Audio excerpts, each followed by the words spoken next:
can I introduce David Boag? David is a very unusual lawyer. He's a patent lawyer who also is a computer scientist. Yeah, in a prior life, that was my career and what I studied, and moved on to law. Which is awesome. So David and I have written a blog post on Medium about the Nike patent. Who has read that blog post? Oh my gosh, you guys are good. Thank you, thank you, thank you.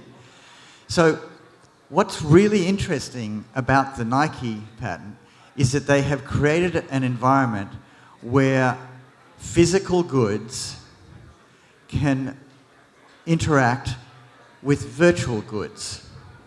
And I need a subject from the audience for my talk. Does anyone here have any Nike shoes on? Any Nike shoes? Can I have that man at the back, please, with the Nike shoes come up? Thank you. Excellent. What's your name? What's your name, please? Seth? Seth. Hi, Seth. So, Seth just walked up. Can you stand here, please? He has beautiful... What color are they? Black. He has beautiful black Nike shoes. So in the Nike patent, when he bought these, the idea is that he gets a token with them. And the token has a virtual representation of these shoes. And he can then use these shoes in a video game. That's really wild. And when he does things in the video game to the shoes can change. And then when he does things to these shoes in real life, like runs a lot, provided Nike know the data, his virtual shoes can change as well. So Nike patent creates a very tight link between these shoes and the virtual shoes that he gets when he actually buys them. So there's a bi-directional relationship. And Nike call the virtual shoes crypto kicks. And the physical activity from these shoes morph the crypto kicks. Where are our friends from OpenSea? Because the Nike token, virtual token, can be traded on marketplaces, on OpenSea. And here's the really weird thing. And Vanessa, I know you're coming up shortly. You were looking at me like I was being weird. But is there anyone else in the audience with Nike shoes? Yes. Can you come up for a minute, please? This is the most important part of the demonstration. And I've sort of already given it away. What am I going to say? It's a little bit weird, Vanessa, I agree. But what's your name? Brad's Nikes are going to they're going to make babies with Seth's Nikes. And I promise you that is in the Nike patent. I'm not making it up.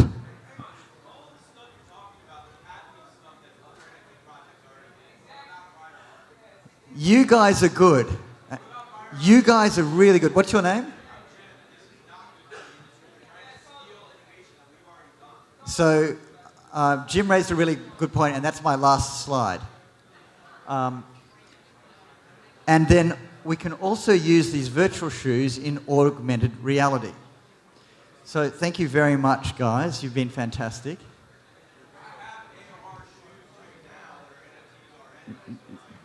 You'll have your chance in a minute, Jim.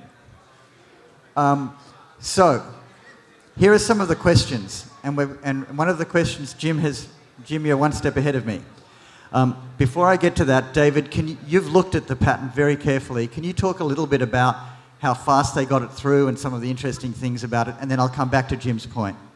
Sure. I mean, we'll address your question because that's a very good question, and that's something that comes up quite often when there's a pioneer patent like this in an industry. But from a strategic standpoint, what they did was they took advantage of the patent system as best as they could. There's a program that lets companies go to the front of the line in the patent office. So what is normally maybe a 2-year wait to get through is now 6 months or 7 months. So well-funded companies and people with backing can get it through. And they did exactly that. They got it through without much resistance from the patent examiner. And one of the reasons I think they were able to do that, and this goes into your question, is what they were actually able to get coverage on is different from, there's this very broad technical disclosure. What the patent legally covers is much more specific. And you look at the claims at the end of the patent, and there you see what it actually covers is a very specific implementation of this. Yes, there's a lot of filler in there, but it's a very specific implementation that requires the crossbreeding for a lot of the claims and requires that ability to mate shoes, sell breeding rights, and things like that. So it is a lot narrower, but to your question, the patent office, when they look at an application, what they're looking at is prior art within the patent office. This has been going on. I've litigated, patents for 10 or 15 years. You're looking at industries that are decades old. People innovate, and then the patent office catches up later on oftentimes. So there's some questions about validity, but we'll save that for another day. And they got the patent through very quickly, didn't they? 6 months. How did they do that? They paid the fee for the track 1 examination and got it through in 6 months. That's really interesting. So Nike rushed it through. Jim, the interesting point is that, and I think the other side of your point is, that we actually now have a major brand who has invested enormous amounts of energy and time into our space. And that will lead other brands to our space. And that's actually why I like it. I've just asked Jonas Hudson, who's on the next panel, to come up. Jim, I know you're talking to your friend, but I'm answering your question. The point that Jim just raised is the Nike patent actually is a mashup. It's a mashup of all sorts of different things, CryptoKitties and Pokemon Go and all sorts of things. And that's a very, very good point. And when I was writing the blog post with David, I sent it to my friend Jonas, who is on the next panel. And I said, Jonas, could you peer review my post? And what was the tweet that you sent out? I'm trying to remember exactly. You said it's a mashup. Well, yeah, exactly. The problem is Nike has taken the ideas, even Vinay, who's going to be on the next panel, we'll talk about. They've literally taken all of the ideas over the last 3 years and said, hey, this is a great idea. It kind of reminds me of what Facebook did with their token, but we can get that another side. But yes, I think Nike has done a good job of cribbing all of our ideas into one patent.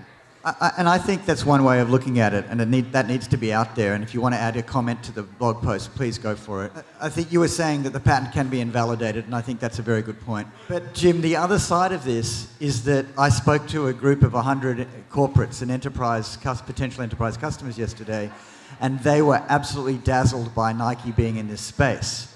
And it's good for us to have big brands moving into the space as well, provided they don't just take things. So we have just a couple of minutes if there are any other questions. No? Good. Well, I look forward to comments on my blog post. And could the next panel come up, please? Thank you very much.